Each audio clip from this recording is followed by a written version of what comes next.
এক আশ্চর্য জিনিস দেখলেন ভীম। ভক্তমন্ডলী মায়েরা কি দেখলেন? একটা পাখি দেখলেন, ভীম, একটা পাখি। আশ্চর্য হলো এই পাখির ডানাতে কৃষ্ণ নাম লেখা। পাখি সকলেই দেখেছেন, কিন্তু তাদের ডানাতে কৃষ্ণ নাম লেখা। একটা পাখি তার ডানায় কৃষ্ণ নাম লেখা, এটা তো ভারী চমৎকার। কিন্তু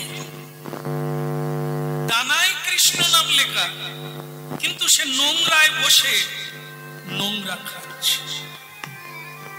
এরে পাখি, বদমাস পাখি রে, ডানায় যদি কৃষ্ণ নাম লেখা থাকবে তুই আবার নোংরায় বসলি কেন? না, এর পিছনে কোনো রহস্য আছে। কৃষ্ণকে জিজ্ঞাসা করবে। যুধিষ্ঠির মহারাজ চলে গেলেন, ভীমও চলে গেলেন। অর্জুন দেখলেন আর একটা রাস্তায় একটা গাভী বাছুর প্রবেশ করে, মানে প্রসব করেছে। মা গাভী বাছুরের গা চাটছে, আদর করছে। যেইখানে গা চাটছে ওইখান দিয়ে রক্ত ঝরছে। দেখতে দেখতে বাছুরটা মরেই গেল। অর্জুন বলে, এ কেমন মা, এমন আদর করলো, গা চাটলো, বাছুরটা মরে গেল। আমি কৃষ্ণকে জিজ্ঞাসা করি। সহদেব যে রাস্তায় চলে